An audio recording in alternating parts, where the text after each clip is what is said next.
Coming up today, I've got a bunch of odds and ends for you, including the Extreme Midget entry list, some details on Corey Day's future, Daryn Pittman back with the Outlaws, a Bristol double for Kyle Larson, and more. Let's go.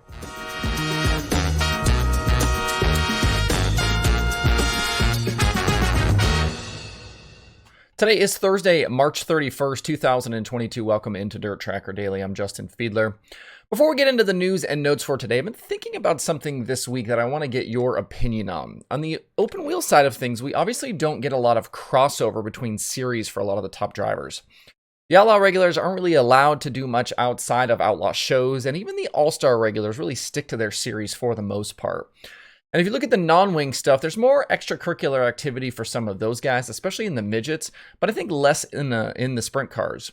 I say that because on that side of things, I feel like it's a lot easier to have a sense for how drivers are doing at any given point in the season. I think that momentum can be a really big deal for drivers and teams. And like right now with the Outlaws, we know things have been going really well for Brad Sweet, even if you aren't super up on his stats and his results. You just have a sense kind of through the eyeball test that Sweet and that team are just on a roll right now. And on the late model side, I feel like it's very different.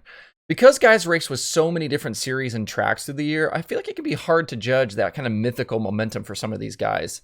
Unless you're literally watching every lap of every late model show and studying each guy's stats and who they're racing against, judging, where guys are, I feel like it's a lot more difficult. Take Tim McCready, for example. A quick glance at the Lucas points, and the defending champion is fourth and already has a win this season. It would seem like things have been going pretty good for him so far. But when you dive in, it's not really true. He had just the one top 10 finish with the Outlaws at Volusia and had an abysmal weekend at Bristol, which included a Saturday night crash last week. If you were just following along with his Lucas exploits, you'd think he was okay.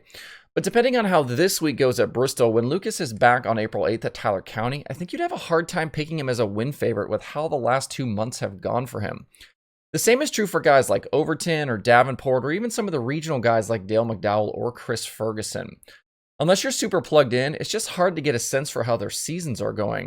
And I feel like a big part of that also is, like I mentioned before, like who they're racing against. Like if they go run a smaller regional show and there's not a whole lot of other guys in the field and they win, does that win count as much as another win across the country against Outlaws or Lucas? Like obviously not. I think it's an interesting thought experiment. I think something I grapple with as we talk about late model racing on the show. Like, do I have a real sense for these drivers and their performances and how well they've been doing lately? And especially as we're doing win picks and things like that, it's a lot more difficult on the late model side to really get an understanding of where these guys are. Drop me a comment. Let me know your thoughts on this subject. I'd be curious if you guys have a sense of this as well. We haven't seen Kasey Kahne in a sprint car since the first night at Cotton Bowl a few weeks ago with the Outlaws, and he continues to try and get back to 100% following that nasty crash at Volusia during Dirt Car Nationals. The future of the 9 team has been in pretty serious doubt here lately, but the car will be back at the track this weekend, just with a different driver behind the wheel. Kahne tweeted this morning a photo of the KKR 9 and said he'll be back at the track this weekend, but his name isn't on the car's wing cap. When the 9 rolls out of the trailer, it will be Daryn Pittman who will be climbing in the seat. Pittman filled in for Kahne the second night at Cotton Bowl and is obviously a big part of KKR's history, having won the Outlaw title in 2013 driving that 9 car. Pittman stepped away from full-time sprint car competition following the 2020 season, and he ran a part-time slate of races last year in the Swindell Speed Lab 39. He actually included an all-star win at Port Royal. Pittman has shifted his focus to Ultra Shield race products, which he acquired last year and is running with his wife, Mandy. Besides being the 2013 champion, Pittman is 9th all-time in Outlaw wins with 86. The World of Outlaws are at Lawton Speedway tomorrow night and Devil's Bowl on Saturday.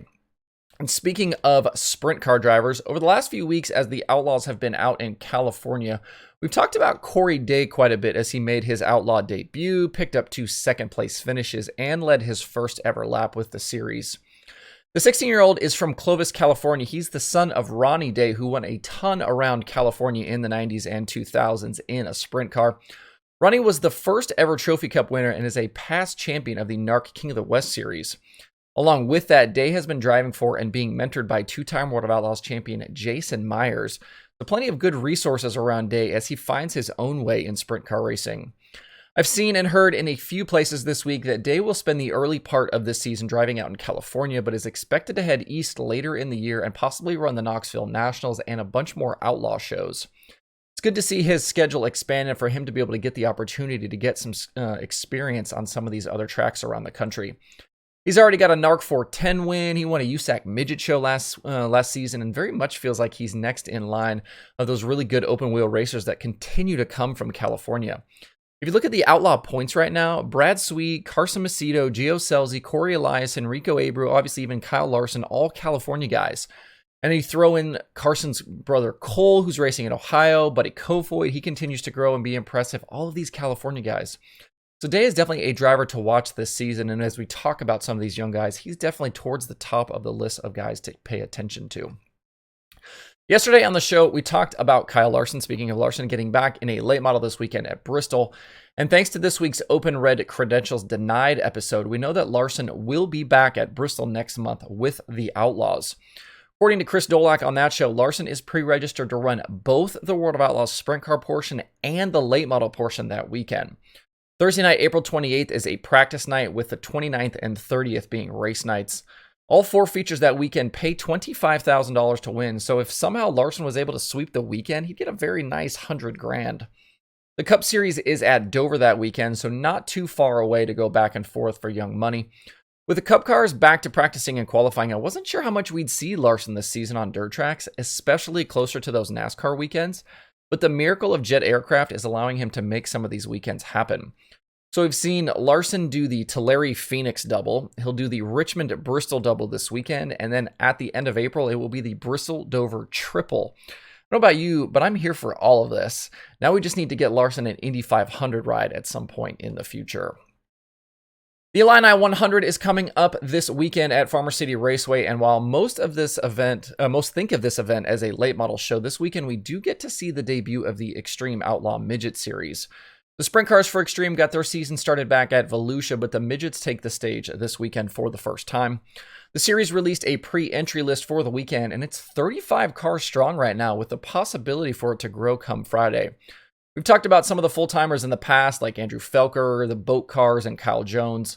The list for Friday and Saturday also includes Keith Kunz cars for Bryant Wiedemann, Taylor Reimer, Kaylee Bryson, Mariah Eade, Brenham Crouch, and Caden Brown. Cannon McIntosh is coming, as is Zach Dahm, Chad Baysflug, Ethan Mitchell, Chance Crum, and Ohio standout Jacob Denny. It's a very strong field for the first weekend out, and as long as the weather cooperates at Farmer City, we should be in for a good show. I think this race would even maybe have attracted a little more USAC flair, but the sprint cars for USAC are at Lawrenceburg on Saturday. So a lot of those guys are headed in that direction. We'll talk more about the Farmer City weekend on tomorrow's show, but don't forget you can watch it live all weekend on Dirt Vision if you can't get out to the racetrack.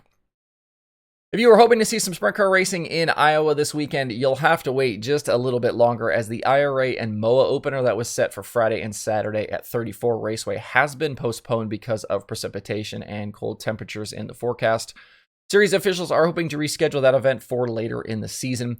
Jake Blackhurst is the defending IRA champion and with this weekend's racing off, the 2022 season will now open at Beaver Dam Raceway in Wisconsin on April 23rd.